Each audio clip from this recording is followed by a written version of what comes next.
True. True. True.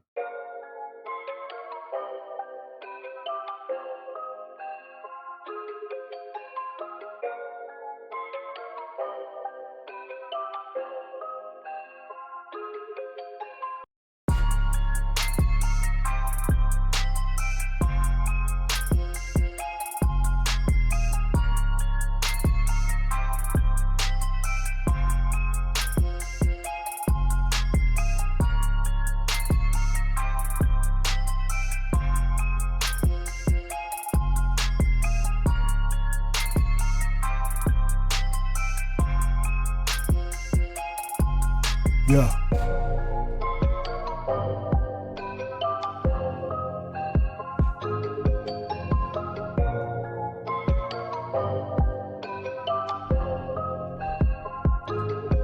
Let's go.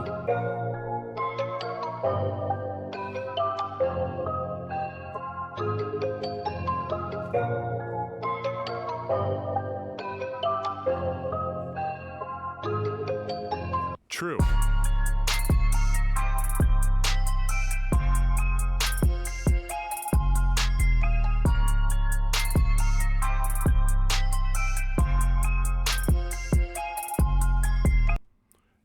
Yer. What's good?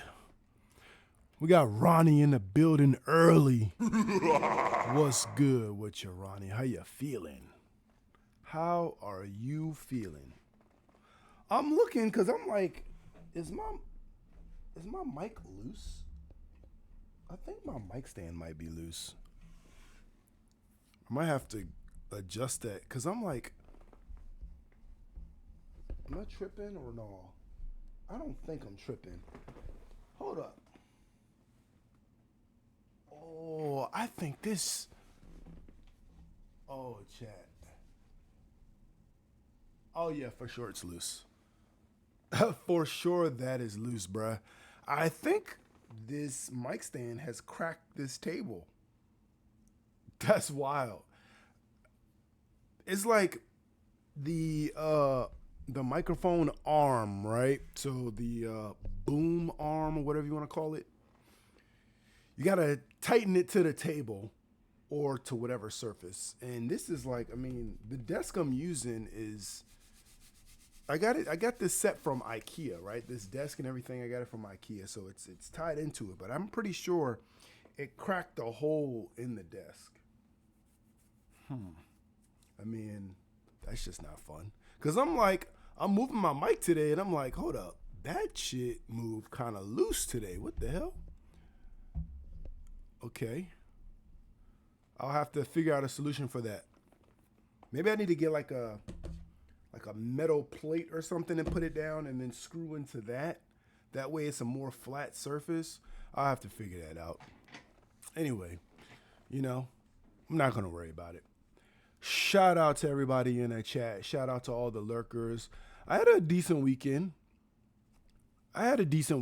Super Bowl was yesterday. Shout out to anybody who is a Seattle Seahawks fan. You know what I'm saying? If you're a Patriots fan, I mean, at least you made it to the chip. You didn't take one home, but you made it. No ring for you.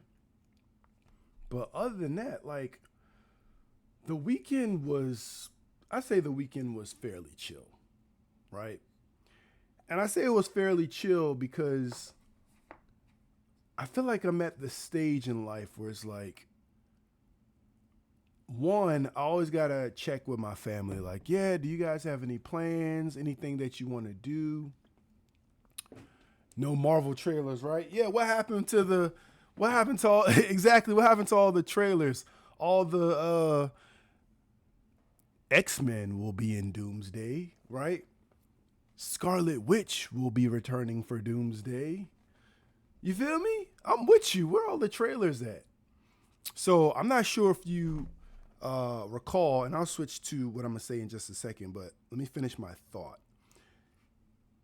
I always gotta ask my family, like, you guys have any plans, anything you want to do, so I can make sure, like, all right, if there's nothing planned, if you guys don't have anything to do, then cool. I'm gonna do exactly what I plan to do, which is nothing. Like I've been using 2026. I said this before, but in case anyone hasn't caught it, in 2026, one of my major resolutions is to get a fresh start on my life. I'll tell you what I mean in just a moment. Get a fresh start on my life, chat. Because over time, you can accumulate things, right? And when I say things, like material items, papers, mail, it could be anything that you accumulate, right? But many of those things no longer serve a purpose in your life. It could be old hobbies, right? Maybe you took up crocheting or knitting or some type of collecting, and it no longer is relevant to where you are in life, but you still have those items stored, right? You have a bunch of items stored up for someday, right? One day I'll come back to it. I'll finish that blanket. I'll finish this collection. There's a number of things that you may be telling yourself, and over time, it's like you're never gonna go back to it, right? Some things, in many cases, it may not even be physically possible for you to get back to some of the hobbies that you once started or thought you were gonna do. So I made one of my New Year's resolutions for 2026 to recognize those things or recognize the items in my home and my environment that are no longer serving a purpose, right? So I got to start clearing some of those things out. Like children's toys, right? I've mentioned this several times. This room that I'm streaming from is what we refer to as, it has a few different names, right? Boy Cave is one of them. Why is it called Boy Cave? Because on the other side of this wall is the man cave, which is my area of the house. It's where all my stuff is where I go decompress, do hobbies, whatever I want to do. I do it on the other side of this wall. I am located in a basement, right? But within the man cave is this room. It has everything, a kid could want, essentially. It has a computer here, obviously. It has plenty of toys that you can see all over the floor behind me. It has plenty of things, a bed to flip on, a chair to sit in, a TV to watch. There's endless things in here. And over time, it used to be just a playroom where it just had toys and stuff in it. But as my children get older, it has become what we call a game room, right? Instead of a playroom, it's a game room. We got rid of a lot of the toys, but in reality, we didn't really get rid of the toys, right, chat? We didn't really get rid of the toys. Instead, we stored a lot of the toys for another time, right? At earlier days, we only had, take a sip, shout out to here Young in the building. What's good with your boss? So right now I'm talking about New Year's resolutions and clearing out life. So we stored all the toys, and then now in 2026, my New Year's resolution is to clear out a lot of things that no longer serve purpose in our life. So there's a lot of toys, and we've just been throwing them away. Because I have a younger boy, but he's not the same kid as my older son. My older son was interested in, and some of you parents will understand this. He was a fan of PJ Masks, right? He had all the PJ Masks toys. He was a fan of Paw Patrol. He had all the Paw Patrol toys, right? He had the Color Crew. He pretty much had all the toys. He had all the things, right? Hot Wheels for days. So we had this thing where it's like, all right, we knew we wanted to have a second child. We didn't know whether it would be a boy or girl, but we didn't want to spend money buying everything again. So it's like, we knew we wanted to have one soon. So we're like, we're going to just store everything for now. And we did. And then now, as you know, my youngest boy is here. But he don't give a damn, or he hasn't reached his point in life where he cares about Paw Patrol. He doesn't, well, a little bit of Paw Patrol. I would say PJ Masks, all that stuff. So we're starting to throw all that stuff out. It's just taking up space, chat. Got to clear it out. right? So there's that. So we're taking that, not just toys, but all the things in life, old hobbies that no longer exist, and I'm just clearing it out to make room for growth, right? You got to make room for growth in your life. So that is what I wanted to say. But now back to what Ronnie mentioned earlier, which is where the hell were all the Marvel trailers? So it's something specific I wanted to bring up, right? There was something specific I wanted to bring up. And I'm going to show you. And this is for any Marvel fan. But, okay. So I'm going to go to this dude's. So I have a picture here, right? Cinematic Phase 1, but I'm going to show you what it is. Yeah, it was way more. Yeah, for sure. And here in this room is only Hot Wheels now. Hot Wheels and games. We got plenty of video games and stuff. But I'm gonna go to this dude's. I say this dude, but technically it's called Unboxing Movies with Me. Is the Instagram page that I just like to use the word discovered, that I discovered when I'm searching through Instagram. Chat, y'all let me know. Do y'all ever be on like social media and you explore different parts of the internet? And what I mean by that is like you go on social media and you watch I'm sure it happens to everyone because I know for a fact it does, right? I've been on Netflix and I watched the documentary, so I know that's how it works. But you watch one video and all of a sudden every algorithm is pumping out just that one content, so you find yourself in a different portion of, like, if you're an Instagram person like me, you find yourself in a different part of IG, right? It's like I haven't explored this part of IG yet. So what this talking about? That happened to me a couple times this weekend. But earlier in the year, I was in my Marvel, and I was watching all the trailers and I came across this. Let me see. Unboxing Movies with Me. Maybe some of you have heard of this Instagram account. Maybe some of you have not. But let me show you what it is I mean and why I want to show you. All right. So Unboxing Movies with Me. Why did I come here? Well, Ronnie mentioned, this weekend, where the hell were all the Marvel trailers? This doesn't necessarily, this is not necessarily about Marvel trailers, even though, they obviously have Marvel trailers on here. This is about preparing for the Marvel movie that we all know, if you're a Marvel fan, that is coming out this year, which is the Avengers Doomsday, right? Avengers Doomsday is coming out this year. And let me check the dates on some of these posts. This account posts a lot. I didn't realize that. So on December 22nd, I'm going to go there. This account posted something that I just thought was like, oh, I just like it. I thought it was an amazing post. You see, Avengers Doomsday, right? So they post a lot of, January 13th? January 13th, chat? You know what I'm saying? Where my soundboard? God damn! They post a lot on this. But I'm going to make it there. We're going to December 22nd, 2025, chat. This December 29th. Okay, we're a week away. All right. Yep, more Doomsday. All right, yep. This is okay. This is where I wanted to point you to. December 22nd, 2025. If you haven't seen this, listen, and you're a Marvel fan, I'm going to put the link in the chat and I'm going to pin it.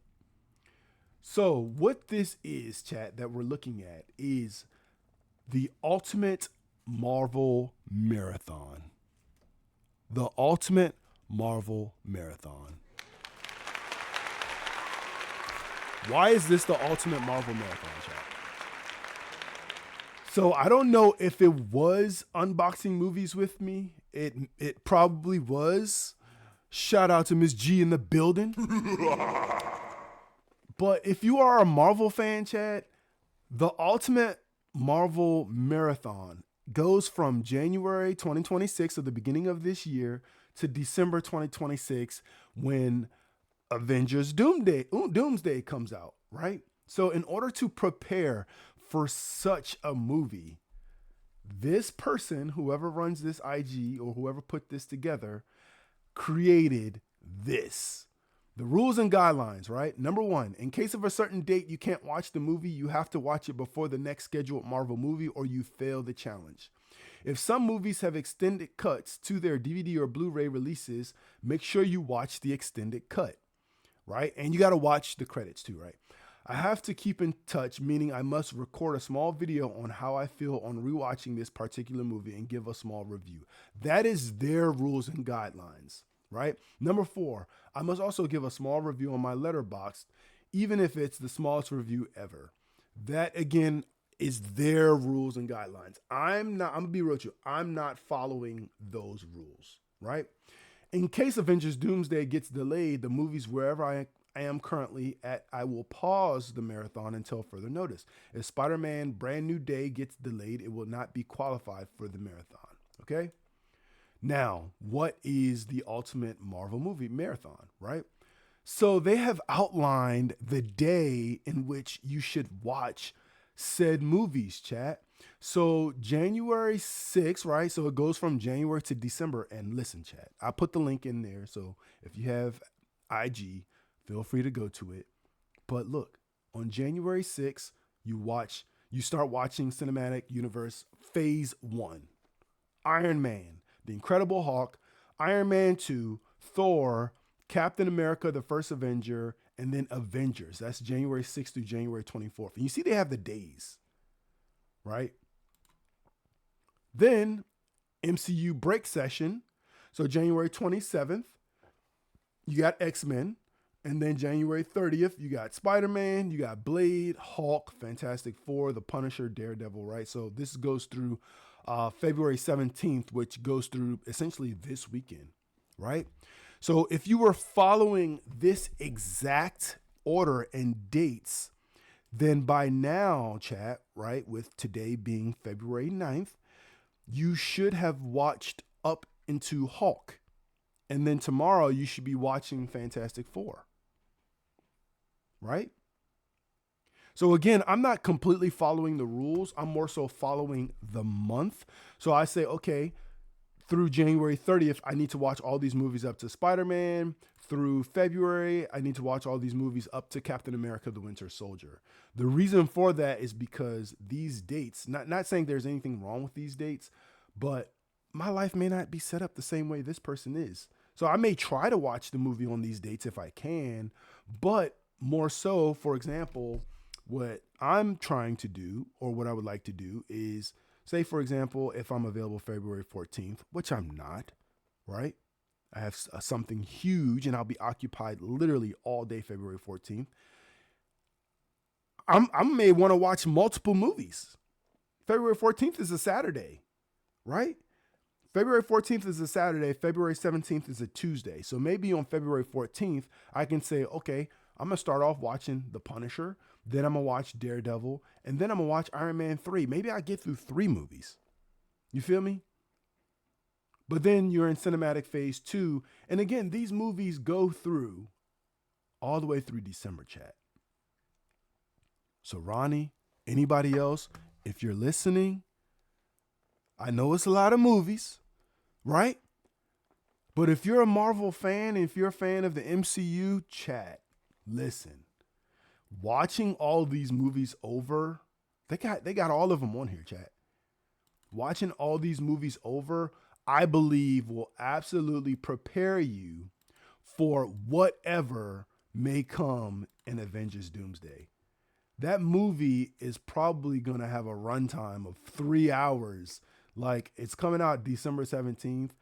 Spider-Man Brand New Day is supposed to come out December 15th. The Fantastic Four First Step supposed to come on December 12th. Those are the new movies. For sure. For sure. Came a long way. And listen, if you just finding out about this Marvel movie marathon and it's already past January, I mean, you're cooked, brother. You're not 100% cooked, but you could catch up, Especially like, come on now. If you are literally waiting for Avengers Doomsday to come out, you're an MCU fan. And if you're an MCU fan, you could easily knock out 2, maybe 3 movies in one day. So, and we have the whole year. So maybe you try to follow these dates, or maybe you just try to get in where you fit in. But I had to point that out because, again, like Ronnie said, where were the Marvel, where were the trailers? But even though we didn't get the trailers, chat, listen, I'm bringing this to you. So if you don't learn anything from your boy True today, you'll learn that there is a Marvel movie, the ultimate Marvel movie marathon that exists, and the link is up above, chat. You feel me? The link is up above. So shout out to that. Now switching back gears, just to switch gears before we do switch gears, right? You feel me? You can knock him out in a week. I'm the biggest Marvel fan. Shout out to Pay in the building. Y'all get y'all emotes ready. What y'all talking about? Let's go. You know what I'm saying? If you like Pay, you can knock out a lot of these movies in a week. Don't get caught slipping, bro. And definitely don't be that person that thinks, oh, you know what? I've seen all the movies. I'm going to be straight. And many people will be straight. You feel me? But if you rewatch the movie, oh my God, the experience is going to be so much more. I'm trying to watch it in IMAX. I'm trying to do whatever they got available for us. You feel me? Turn up.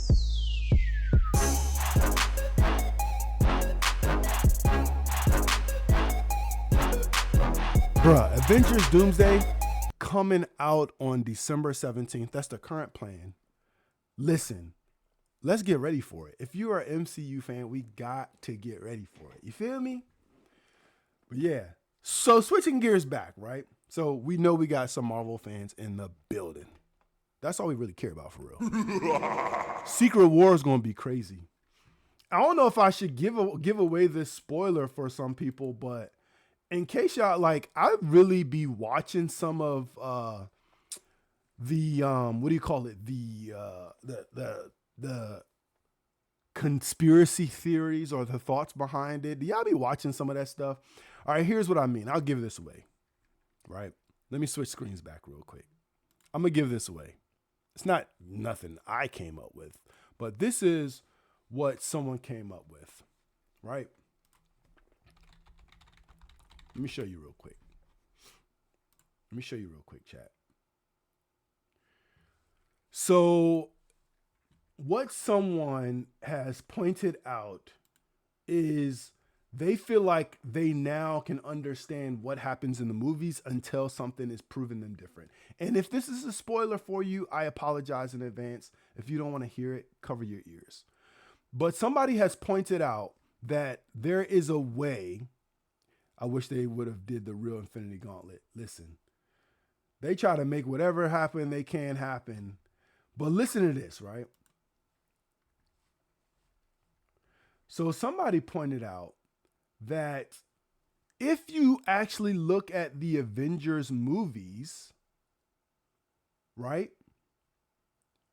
And I don't know if this is, now that I'm looking at this, I don't know how true it is, but what they were saying is the A in the title points out whether the Avengers win or not. Have y'all heard that? Before I continue any further, have y'all heard that before? Have y'all heard that the A in the title of the movie points out whether the Avengers win or not? In the comment, that shit went all the way to part 5.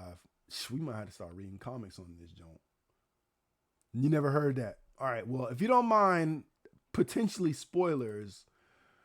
All right, so here's the thought, right? So what they said is, if you look at the A and the A has a complete circle, the Avengers win.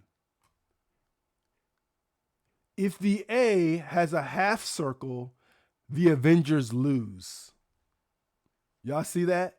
So in the Avengers first movie, It has a full circle around the A, so they won. Age of Ultron, full circle, they won. Avengers Infinity War, half circle, they got cooked. Then came Endgame, full circle, they won. Secret Wars, half circle, Doomsday, full circle. Hmm? How y'all feel about that? Y'all feel like that's fake news or y'all feel like it got something to it? Right? What y'all think? Because if I'm not mistaken, right? The Avengers Doomsday, right? December 17th, but Secret Wars is supposed to come out after that. So if this is accurate, then they're saying that they win in Doomsday, but in Secret Wars they get cooked. Yeah. Do a deep dive into that and let me know what you find, right? Because are they going to win in Doomsday and then get cooked in Secret Wars? Is Secret Wars, right, going to be the end of the Avengers? I don't know, chat. I don't know. I'm just pointing out the things that I have seen on the internet. Doomsday comes out first, exactly. So how do they win in Doomsday, then lose in Secret Wars, and then, you know what I'm saying? Somebody said that, and I was like, I see where you're going with it, but I can't confirm nor deny how accurate that information is. I can't. You know what I'm saying? But yeah, that's a little tidbit, right? But yeah, chat. So switching gears after we switch gears, right? Oh, disclaimer, chat. Anything that you hear in the next, call it half an hour, is financial entertainment. It is not financial advice. If your favorite YouTuber or your favorite TikToker or your favorite Twitch streamer or your favorite financial guru comes on this channel and listens to me talk, they should not take me serious. I am giving out financial entertainment. If you learn something, good for you. If you don't learn anything, it's okay, right? I'm just here so I don't get fined. If you hear anything pertaining to financial advice, listen, you need to consult your own financial advisor. I am not him. I am not a financial advisor. I am not a certified financial planner. I'm not a tax advisor. I'm not a tax accountant. I am none of the above, right? I am not making recommendations for you. I'm just simply pointing out information and making observations about it. If you want to know what my credentials are, I am a finance degree holder. So I did go to college and I graduated with a degree in finance, if that means anything to you. You know what I'm saying? Exactly. Watch some Marvel movies. You might have start streaming. First of all, shout out to Pay with probably the longest running record of anybody I watch on Twitch at the moment. So shout out to Pay. Slowly coming up on a full year. Slowly but surely approaching a full year of streaming nonstop. I mean, listen. And listen, I'll be real. I haven't seen Pay use the title consistency one time. And sometimes you just gotta just fucking do it. You know what I'm saying? Instead of saying, hey, I'm gonna be consistent. Like, just, do it or not do it. Either one. You feel me? So shout out to that, and shout out to everybody who was sitting on the couch watching the Super Bowl, right? So I gave y'all exactly W Day 257. You feel me? Going crazy. I mean, you got to hand it to him, chat, bro. I mean, he streamed even on the day of the birth of his son. Shout out to baby Noah. You feel me? Listen, keep doing your thing, bro. You up there in the charts. And I always think about it sometimes. It's like, Twitch is a journey just like anything else in life. And it's going to have its ups and downs. And that goes even with viewers, right? One day you might have 100 viewers. The next day you might have 2. The main thing is stay consistent. You feel me? Stay consistent. and you're going to reach whatever goal you are aiming to reach. Let's give that shout out. Blue Bonnet Gang, you feel me? Also got to give a shout out to give a shout out to Miss G as well. Always coming through, showing love, showing support. Hopefully that clip runs. Yeah. I was about to say something. Oh yeah, so you got the disclaimer, right? So one of the things, W emotes. There's the clip. W emotes. Smokey334. W emotes. Y'all ordered a pizza. Y'all ready for the game today? All right, listen, chat. That's what's up. Go Patriots. So you got the disclaimer. We got the disclaimer out the way. Now, what do I want to talk about today? But before I get to this, I'm going to tell you the subject. Y'all know how I go. I'm going to give you the subject. Then we're going to look at one of our favorite pages, which is CNBC. We're going to do an article rundown, and we're going to do a quick little talk about what I want to talk about today, which is outdated advice, outdated financial advice, and outdated advice in general, right? So an example of outdated advice. And why do I want to talk about this today? Because I've already realized, and some of you may have realized too, that we are absolutely operating in a world that's completely different than we were operating even 10 years ago. Why do I use 10 years? So, chat, it's 2026. 2016 was a phenomenal year for me and for many other people. It damn sure was a good year for Drake. 2016, Drake went absolutely crazy.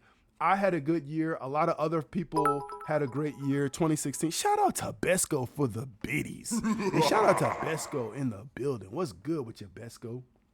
2016 was a good year. And 10 years later, 2026 is going to be an equally as good of a year for myself and for all of you and for a bunch of other people. But have y'all recognized, or is it still slowly hitting people, that we are living in a time where things are just different, right? So I went to a friend's birthday party, right? Long time no seen. Oh, okay, talking to pay. Yeah, I went to a friend's birthday party, right, chat? And it was a good time. It was a milestone birthday. One of my friends turned 40. They had a milestone birthday, and it was a great time. The atmosphere was good, everything. And they had reserved for this party, a full room, basically a whole floor of this bar, this like lounge, right? And so for, his birthday, I'm like, I don't have no gift, but I want to get my friend a drink for his birthday. And I want to get a nice drink. So I'm like, okay, this bar or this lounge has multiple levels. So I'm like, okay, I'm going to go to the upper level and grab a nice drink, chat. So I go to the upstairs and I order a drink, from the top of the top shelf, right? That's your top shelf. Give me the shelf above that one. Give me the drink that people are just not always ordering on a regular basis. Give me that one, right? Give me the one where a shot of it, right? So it was, listen, chat, to let you know, it was a good quality drink. This is no brag or nothing like that, but this is just to paint a picture for you. So my friend's favorite liquor, nobody's an alcoholic, but we all have our favorites, right? Or drinks we prefer. So his favorite is tequila. So, okay, give me that tequila right there. I just want one shot. Can you let me know how much it is? And give me an ice ball too, right? Make it classy. Don't put it in a shot glass. Give me a glass, give me an ice ball, and give me a shot of that liquor. They go, okay, it's $80 a shot, right? I go, okay, cool. You know what I'm saying? That's how much my total's gonna be. And I go, all right, bet. Here is $100 bill, right? Of course, no problem for the shout out. Here is $100 bill, right? And chat, when I tell you I gave this place $100 bill and they couldn't give me change, first of all, that made me nervous that I'm like, yo, I'm in a place that's operating with almost zero cash. You know what I'm saying? It was $100 bill. My change was $20. Y'all don't have $20 in this establishment, bro. And when I tell you, dude was really trying to, not trying to, they literally made me wait like 10, 15 minutes to get my change. I'm like, bro, I'm gonna come back. I'm gonna go give my friend his drink and I'm gonna come back for the change to give y'all time to get yourselves in order. $20 change, chat. Y'all don't have this in this place. And that's when I realized, yo, we are operating in a different time, right? We're operating in a different time because the fact that I brought out cash and it just threw that whole business in a frenzy is crazy. And I'm like, if I had known that from the jump, I would have just used my card. I mean, I don't have an issue with using my card. I don't have an issue with tapping or whatever the case is. I just had extra cash in my wallet and I don't typically have that much cash in my wallet, meaning the amount I had. So I'm like, I want to spend some of it. I want to get some of it out of my wallet. So here, I'm going to pay for this with this cash. That's when I realized for sure that times were different. I already knew because you can't use coins anywhere. You can't people don't really have coins anymore. They're not W's to the wins. They don't have coins. They're not giving people change back. You feel me? That's how I knew we were in a different time. And that is one reason why today is like outdated advice. There's so much outdated advice that you get, especially when it comes to personal finance, when it comes to relationship advice, when it comes to life in general. So how do you navigate the information that you're giving, right? So that was just a little forward, I guess you can call it. So we're going to switch gears a little bit, right? We're going to switch gears a little bit. And we're going to run through these articles probably pretty quick because there is a video that I wanted to watch. And then I'll call it react to it, I guess. But let's transition. So here's our Christmas bar. If you're new here, hey, listen, it's a Christmas bar because it comes up red and it comes up green, right? So stock futures nudge lower as Wall Street awaits closely watched jobs inflation report. Sorry, chat. So y'all know, I mentioned it before, but if you're unaware, the inflation reports and the jobs reports come out.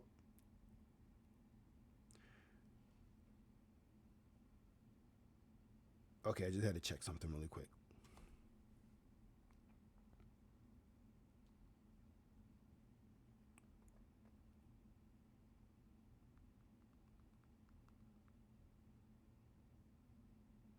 Sorry, chat. My bad, chat. So, so the jobs and inflation numbers, when they come out, right, and you can see when the market's opening, they're going to affect the market, right? So equities or investments that people are planning, it could make the market go up or down depending on how those numbers are presented. But let's see some of the articles so we can see what may be occurring this week, right? And then we're going to get into that outdated financial advice video that I wanted to check out. Novo Nordisk sues Hims and Hers over cheaper copycat versions of Wegovy pill injections. Listen, that Wegovy drug, what's it called? Ozempic, right? So basically the weight loss pill or weight loss injection, whatever the case is. I mean, people are gonna copy it, right? So apparently Novo Nordisk is suing Hims and Hers over some copycat version. But I would say if you are taking that drug, just make sure you be careful because, I mean, there's a lot of versions of it. And if you are taking it, hey, listen, don't hesitate to let us know what your results are. If it's working for you, hey, shout out to that. Listen, the way prices are on food, that alone should help people lose weight. Like, how are you still like you got money.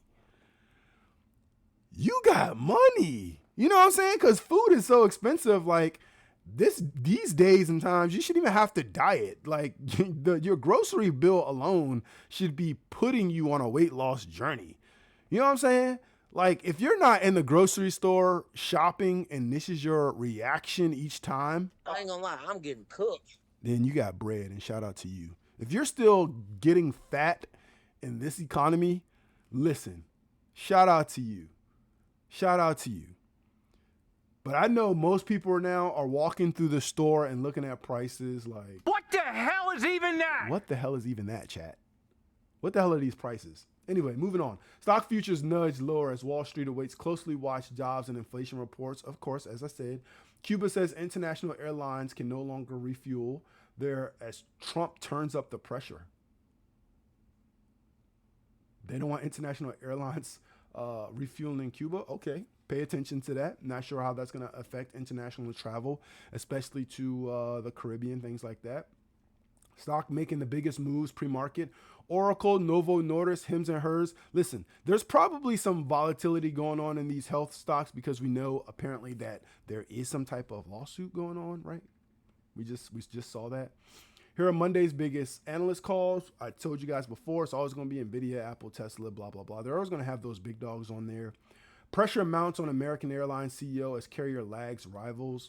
I mean, I like American Airlines. I'll just say that, right? Not saying they are the best airline, but historically, I have not had issues with American Airlines.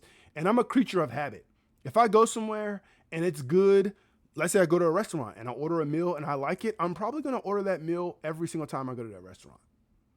Something's going to have to happen for me to order something different. Not say that I don't try new things, but you know, if it ain't broke, don't fix it. You feel me? That's how I approach a lot of things. 5 influencer marketing trends and ways to take action. Okay. Super Bowl 60 recap. Rewatch the ads after Seahawks clinched the championship. Listen, shout out again to the Seahawks, but the game, I mean, some people said it was a good game. Me, I don't know. It was having a hard time keeping my attention. The Super Bowl halftime show with Baboni, right? Your boy Baboni, the Benito Bowl, right? A lot of people said, yo, it was great, but that also had a hard time capturing my attention.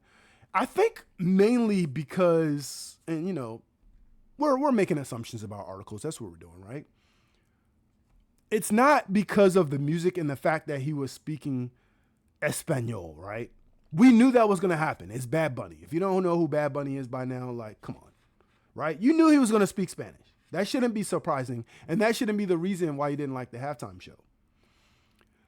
To me, the reason why the halftime show was, I don't even want to call it subpar. It was a good show, but the reason why I was having other thoughts about it was because of how it was presented. It was like a music video. So in that aspect for me at home, oh yeah, this is fire. But if I paid $5,000, anywhere above $3,000 to be at the Super Bowl and I can barely see the show, I have to assume that most of those people could not see what was going on. I mean, there was a point where he was walking past people at a card table. He was walking through bushes. Somebody got married. All these little things that were happening there that were crucial to the show, I feel like people who were there, and the Super Bowl show at one point was primarily for the people who showed up to the Super Bowl. I would bet they couldn't see most of that show. And if I can't see most of the show, it's not entertaining. Now, people at home, the Super Bowl halftime show is more for people at home now because, I mean, that was a whole music video. I couldn't help thinking, though, during the show, I was like, I'm looking at my family. I'm like, yo, was that tree? I said, that tree was just moving. I said, that tree had arms. I didn't realize there were people in the tree. But once I saw that, I was like, that tree had arms, bro. Anyway, those are my 2 cents about that, right? Epstein files. Congressional lawmakers call for Trump Commerce Chief Lutnick to resign or be fired. Listen, I'm trying my best to stay away from talks about Epstein files. But when I tell you, chat, it's hard sometimes just because if you watch a video about somebody talking about what they saw or what came up in Epstein files for more than 2 seconds, it will absolutely change your Instagram algorithm. It will change whatever algorithm on your social media. And I'm like, bro, I ain't got time for that, bro. I ain't got time for that. You feel me? So listen, Epstein files. I've been seeing some crazy stuff. I won't mention it right now. Maybe I'll mention later what I saw. But something I saw on there has absolutely had my mind in a frenzy. And again, I'm not going to mention it right now, but it's absolutely crazy. Anyway, Meta starts big week in court with opening arguments beginning in New Mexico. Listen, Meta is always in court. Always in court. I'll never forget where they sat there. They looked Mark Zuckerberg straight in the face and was like, what's up with the cookies? Tell us about the cookies. And bro was literally like, huh? Like, y'all don't understand what a cookie is. Okay, gotcha. Ever since then, I'm like, they just need to leave Meta alone. Meta and everybody working there is too smart for the people that have them on trial. I'm going to just say that. That's two different types of intelligence, chat. Digital employees, AI boot camps. America's oldest bank is spending billions on tech, as they should. As they should, chat. Because if you are a bank and you're still only relying on brick and mortar, you're waiting for people to walk into the bank. After the boomer generation is no longer going into the banks, I'm going to tell you right now. You're cooked, brother. You're cooked.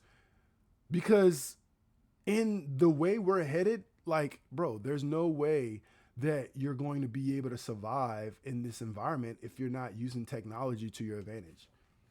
Hampton's real estate prices hit record with 2026 summer rentals going fast. Listen, people ready for vacation. Epstein's Silicon Valley ties went beyond Gates and Musk. These other four figures appear in the files. Listen, there's a lot of people appearing in the files, and there's a lot of talks of who are in the files, a lot of people that you least expect, a lot of crazy things, and a lot of conspiracy theory stuff. All I'm going to say is shout out to Black History Month and shout out to the fact that I ain't really seen a bunch of melanated faces appear in them their files. You know what I'm saying? I ain't seen a lot of melanated faces, and shout out to that. Because the black folk that do appear in there, listen, I tell you right now. You're cooked, brother. Instantly. Instant cancellation. You're going to get canceled faster than all these white people that's appearing in the files. Just saying. Sam Altman touts ChatGPT's reacceleration to employees as OpenAI closes in on $100 billion funding. It's OpenAI. They're doing business with everybody. I keep telling you that. Grocery giant Kroger names former Walmart executive Greg Foran as CEO. They're just passing the buck to each other. You run my company, they'll run your company, we run each other's company. Listen, at this level, at this CEO of freaking Kroger and Walmart level, chat, they're doing things we have no idea that they're doing. And I'm not going to say any of it's illegal, but I'm not going to say it ain't. All I'm going to say is they're operating at a level that most of us will never understand, and they're making plays that most of us will never know about. D.A. Davidson gets bullish on OpenAI and the stocks in its orbit. Yes. AI, right? At least for the next couple of years. I'm thinking at least to 2030, right? Will we really know what's going on with AI? Will we really know what AI is like really doing behind the scenes? Because most of us are literally just still scratching the surface on AI. Me personally, I'm still using ChatGPT to answer questions that I already know the answer to. Right? There's people doing stuff with AI that is absolutely insane. And it's the most basic stuff. I seen a AI video of LeBron punching people nonstop. Have y'all seen that, chat? Have y'all seen the video of LeBron? They say LeBron crashing out and he just punching people in the face. Like, listen. Federal judge orders Fulton County, Georgia election case documents unsealed by Tuesday. I don't know what that is, but keep your eyes open. If they're trying to unseal case files, there's something in there they want people to know. Lyft debuts teen accounts more than 2 years after Uber. Listen, be careful with this type of stuff as well. Be careful with everything, right?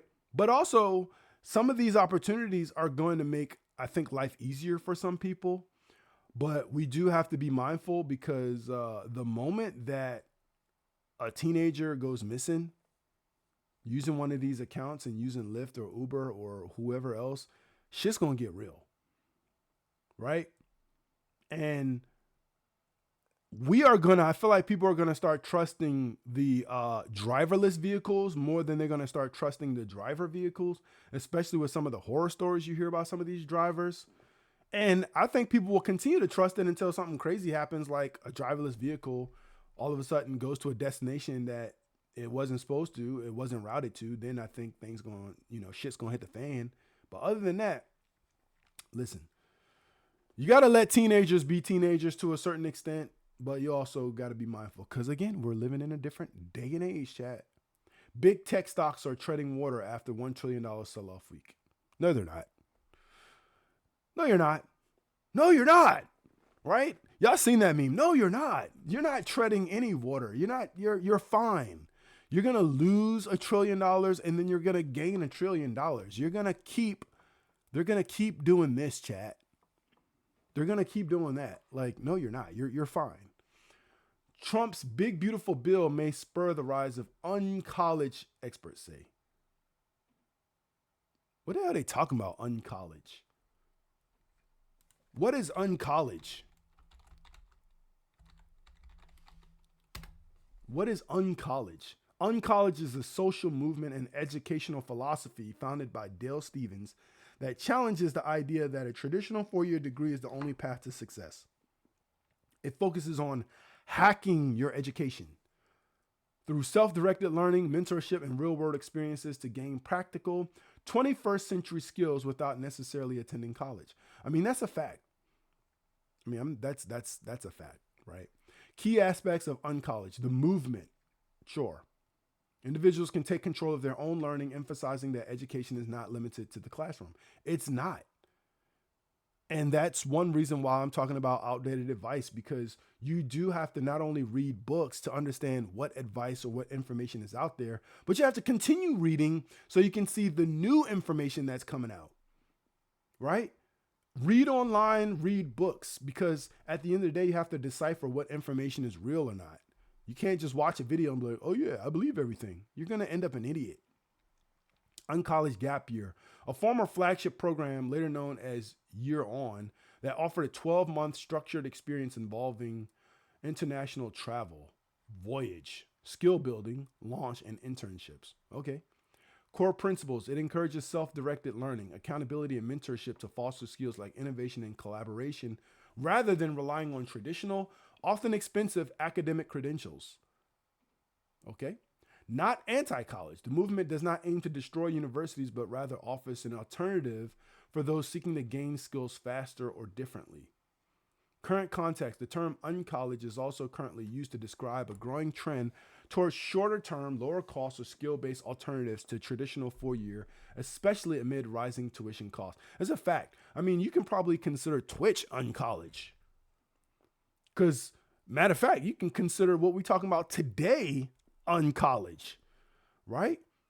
Because if you're listening to me right now, shout out to all the lurkers, shout out to everybody in the chat. If you're listening right now, you may be learning something that you won't learn in college. Because you might not learn about uncollege in college. But absolutely, this is a real thing, and it's not a new concept of learning certain skills outside of college. I mean, as you become an adult, you do have to take accountability, and you have to do self-directed learning. You can't just be spoon-fed everything and expect to be successful. That's not going to happen. That's why I tell people all the time, especially on here, like, you got to do your own research. Do your own research. Find out about the information. For example, uncollege. They may have some programs that are uncollege, whatever. They have a whole movement, right? But research it yourself. Uncollege. The rise of uncollege. Why is the big beautiful bill spurring the rise of uncollege? You got to read the article and you got to understand what the big beautiful bill is. S&P is predicting China's property slump will be worse than expected this year. China's property slump. What's wrong with China's property? I'll have to look into that. Here are 5 big things we're watching. Okay. What is a good monthly retirement income in 2026? The quant hedge fund strategy seizing on gold and silver volatility. Just for the sake of it, I don't typically click on articles, but let's just see if they actually give us a number. Data from the Bureau of Labor Statistics indicates retirees spent an average of $59,616 a year in 2025, or less than $5,000 a month, right? $5,000 a month, chat, is $60,000 a year, right? We're rounding. 5,000 times 12, that's 60, right? So $60,000 a year. And it says, many experts recommend saving enough to have access to 70 to 80% of your current income. So this is going to change based off your current income, obviously. If you're making $100,000, oh, there's the example right there. Pre-tax salary is $100,000 a year. You need access to 70 to maintain your current lifestyle in retirement, or about $5,800 a month. To reach 80%, you need approximately $6,000, almost $7,000. So that's what they're telling you, right? So that's a quick situation. 2026 catch-up contributions limit, blah, blah, blah, right? You wanna retire. You're going to have to look up how much you're going to need in retirement to make that amount. But so many people aren't even retiring these days. They just working to death. Like, I don't want to work to death, but I don't want to necessarily retire. Not in the traditional sense. I don't want to retire in a sense where it's like, I'm just no longer working. You know what I'm saying? I want to get my life set up to where I can reach a point, and then after I've reached that point, I can say, you know what? I'm going to do something different. Something much less demanding than what current work would offer or require as an adult, or a young adult, a middle-aged adult, whatever have you. So those are the articles, chat. Those are that's the CNBC rundown. That's our Christmas bar. Dow retreats after passing 50,000 mark as traders brace for jobs inflation data this week. Yeah. So they're going to keep pushing that information in your ear all week. If they're pushing it Monday morning, they're going to keep pushing it until the shit comes out. That's what I got for you on that. Right. Now, outdated advice. Again, there's many versions of outdated advice, whether it be financial, whether it be related to relationships, etc. But I did find this video. Came out on January 24th by, I guess, the YouTube account Dad is Fire, which it's all caps. So I'm going to make the assumption that it is standing for, and if you don't know what FIRE stands for, chat, FIRE in the financial sense, especially when it's all capital, typically stands for financial independence and retire early.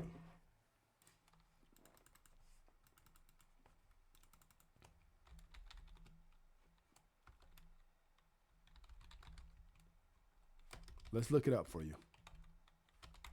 I can't spell today.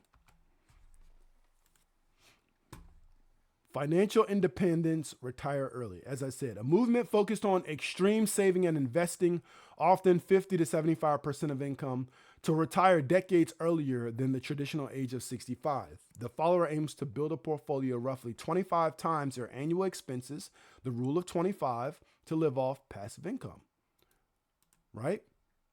The key principles and strategy is financial independence, right? The primary goal where passive income from investment covers living expenses, or another variation of that. Well, here's another variation down here, but having no debt or very little expenses to where you can choose to retire early because you don't have much to pay for.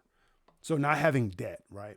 So if you become financial independent in the aspect of not having debt, that will allow you to retire early because you don't require much income from traditional 9 to 5 employment. Retire early, often in one's 30s or 40s. Shout out to anybody who's on track to retire early.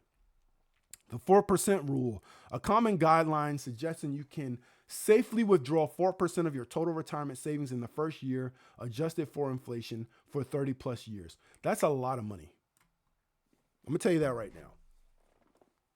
If you're retiring early and you have the funds in your retirement to last you at least 30 plus years, right? And based on that other article, let's say 60,000, right? 60,000 times 30 is 1.8 million, which is not unheard of. But if you have close to $2 million in your retirement when you turn 30, you're doing pretty good.